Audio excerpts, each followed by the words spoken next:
তীব্রমথা কি কইছিল গ্রেটার তীব্রায়ণ। তো গ্রেটার তীব্রায়ণ কইছে পরশুদিন সাংবাদিক সম্মেলন দেখছেন নি প্রদ্যুতের? দেখছেন নি? কিতা কইছে তীব্রায়ণ আমি দিতে পারতাম না, এটা দিল্লি দিব।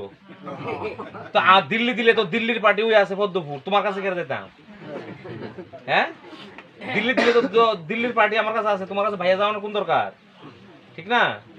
প্রদ্যুৎ কিশোর দাঁড়াইছে কটা 3-4টা সিট পাইব, 5টা-6টা সিট পাইলো, কি হইব? ইহানে সরকার কার? কেন্দ্র সরকার কার? তাহলে কি হইব তার? হ্যাঁ, তাহলে এবং তো কুয়ে দিছে যে এখানে হবে না, আমি গ্রেটার ত্রিপুরা দিতে পারবো না। তো গ্রেটার ত্রিপুরা যখন তুমি দিতে পারবে না, তো জনজাতির উন্নয়ন তুমি আটকাতে পারবে না। জনজাতির উন্নয়ন কে করবে? ভারতীয় জনতা পার্টি। ভারতীয় জনতা পার্টি ছাড়া অন্য কোনো পার্টি নাই যারা জনজাতিদের উন্নয়নের কথা চিন্তা করে। আসেনি কোনো পার্টি নাই। আচ্ছা, এই যে তারা কয় না জাতির প্রতি টান আছে, জাতির প্রতি প্রাণ আছে।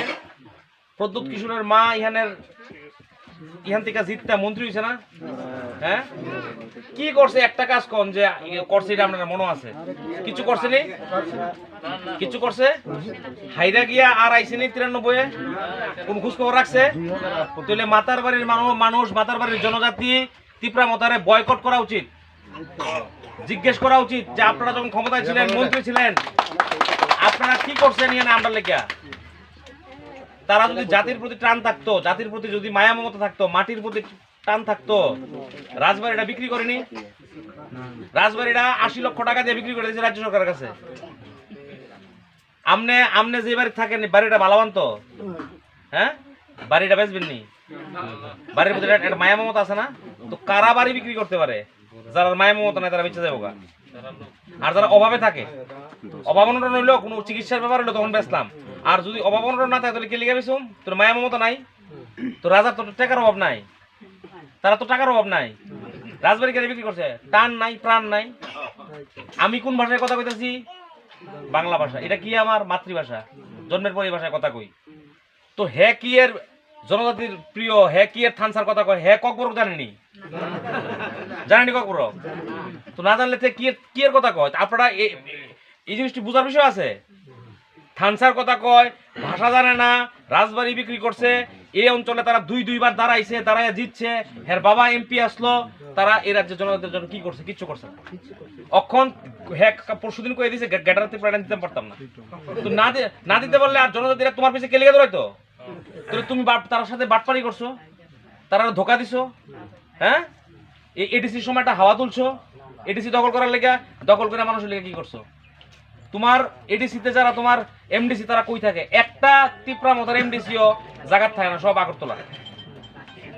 তারার এই যে সিএম কে পূর্ণচন্দ্র বাড়ি কেমন আসলো? আগে এমন আসলো, 2 বছর আগে এমন বাড়ি আসলো। অক্ষণ যায় গিয়ে দেখতেন 3 তলা বাড়ি করছে। টাকা কার? রাজ্য সরকার 30 কোটি টাকা দিছে হসপিটাল তৈরি করার লেগে খুমলুঙে। করছেন সম্রাটদা? 30 কোটি টাকা গো খাই লিছে। তুমি যদি জনজাতির ভালোবাসতা, এই জায়গার এলাকার ডেভেলপমেন্টের কথা চিন্তা করতা, তুমি বিল্ডিং তুলতা, হসপিটাল তুমি তুলছো না। তাহলে উদ্দেশ্যটা তো ক্লিয়ার। আর নরেন্দ্র মোদী আজকে করবুকের প্রত্যন্ত অঞ্চলে যেখানে যেখানে রিগ মেশিন যায়, সেখানে বোরিং করে জল দেওয়ার ব্যবস্থা করতেছে। 75 বছরের শাসনে কোন নেতা এই কথা চিন্তা করছে না যে জনজাতিরা জল দিতেইব। কে চিন্তা করছে? নরেন্দ্র মোদী। লকডাউনের সময় করোনা হইছে না? করোনার সময় ভ্যাকসিন দিছে না ফ্রিতে? ভারতের বাইরে অন্য কোনো জায়গা দিছে না। এটা লাস্ট পরে রয়েছে, মরে রাস্তা মরে রয়েছে। নরেন্দ্র মোদী কইছে আমার দেশের মানুষ একটা না মরে, তারা ভ্যাকসিন দিছে। যখন লকডাউনে কোনো কাজ করবো নাই, চাল দিছে না ফ্রিতে? খাওয়াইয়া বাসায় রাখছে। তো খাওয়াইয়া কেটা বাসায় রাখছে? মোদী। কেটা রাখছে? বিজেপি। বেমানি করুন যাবনি, খাইয়া বেমানি করুন যাবনি, খাইয়া তো বেমানি করুন যেত না। যে আমার বাঁচাইছে, যে আমার খাওয়ান দিয়েছে, তার লোক কেমনে বেমানি করুন? এটি কইবেন তারা তীব্রমথা তারারে। এই যে বিজেপি আইসে পরে আপনার থেকে রাং নিছিনি, রাং বিজেপি ক্ষমতা যাইছে পরে রাং নিছিনি, ইলেকশন যাইছে, রাং নেয়নি আপনার থেকে, চাঁদা নেয়নি। তীব্রমথা তারা তো নেওয়া শুরু করে দিছে। সিপিএম যেমন নিত আগে, সেম ভাবে কেড়ে নেয়, কারণ তারা লাল মথা। সিপিএম এর থেকে তো গেছে মথা, ঠিক আছে না? তো জনজাতির ডেভেলপমেন্ট কে করতে পারে? ভারতীয় জনতা পার্টি, এই যে তাইনের কথা কইলাম বেনিচন্দ্র জমাতিয়া, তাদের যে পদ্মভূষণ দিছে কে দিছে? সম্মান কে জানাইছে? কে? মোদি।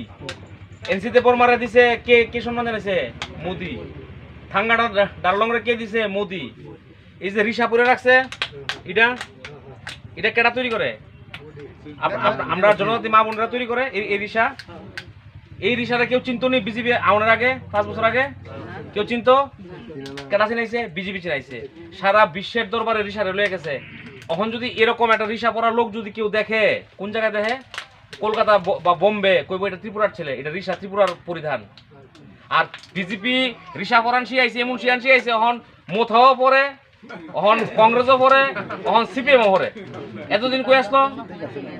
হ্যাঁ, অহন তো ছিল না, এটা তো আগে তো দেখলে ফুরে রাখছে মানে বিজেপি। অহন তো এমন তাল হইছে, সিপিএমও পরে, কংগ্রেসও পরে, মোথাও পরে। তাহলে তারা কই আসলো এতদিন? কই আসলো তারা? করছে না এটা। আজকে এই যে রিসারে বিশ্বের দরবারে তুলে ধরছে, তার জন্যে সারা বিশ্বের মধ্যে আমাদের জনজাতিদের সম্মান কত বাড়ছে, আমাদের জনজাতি মহিলাদের ইনকাম কত বাড়ছে। রাজ্য সরকার 33% রিজার্ভেশন দিছে মহিলারে, জানেননি? এটা জানেননি? মানে 100টা যদি চাকরি হয় 33 জন মহিলারা চাকরি দিতে হইব। 100 চাকরি হলে 33 জন মহিলা পাইব। এবার দেখেন, ভারতীয় জনতা পার্টি না আইলে এটা জীবনও সম্ভব হইল না যে মহিলারা লেগে সংরক্ষণ, আরক্ষা দপ্তরে পুলিশ, টিএসআর এই সমস্ত ক্ষেত্রে 10% সংরক্ষণ, 10% সংরক্ষণ মহিলা নিতে হইব। আপনি এমনি পারতেন না। চাকরি নেবেন তো? চাকরি নেন আপনি, রাজ্য সরকার চাকরি দেয়, 100 জন চাকরি দিলে 30 জন আপনার মহিলা দিতে হইব।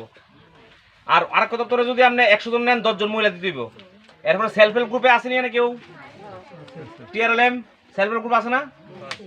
এই আগে কত আসলো সংখ্যা? 2800 সংখ্যা আসলো, বর্তমানে 43,000, 43,000, আরো বাড়বো। এটা কেন করা হইতেছে?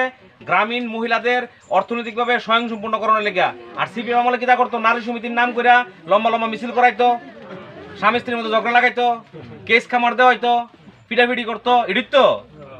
আর আমাদের সরকার কি হইতেছে? মহিলাদের ক্ষমতায়নের জন্য কাজ করতেছে। তাহলে আমরা কোন সরকার দরকার? কোন সরকার দরকার?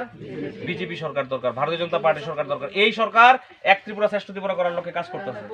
বিজেপি জিন্দাবাদ, বিজেপি জিন্দাবাদ, বিজেপি জিন্দাবাদ, নরেন্দ্র মোদি জিন্দাবাদ, নরেন্দ্র মোদি জিন্দাবাদ, জেপি নাড্ডা জিন্দাবাদ, জেপি নাড্ডা জিন্দাবাদ, মানিক শাহ জিন্দাবাদ, মানিক শাহ জিন্দাবাদ, রাজীব ভট্টাচার্য জিন্দাবাদ, রাজীব ভট্টাচার্য জিন্দাবাদ, 32 মাতারবাড়ি মণ্ডল জিন্দাবাদ, 32 মাতারবাড়ি মণ্ডল জিন্দাবাদ, জনজাতি মোর্চা জিন্দাবাদ, জনজাতি মোর্চা জিন্দাবাদ, জনজাতি মোর্চা। भारत माता की जय।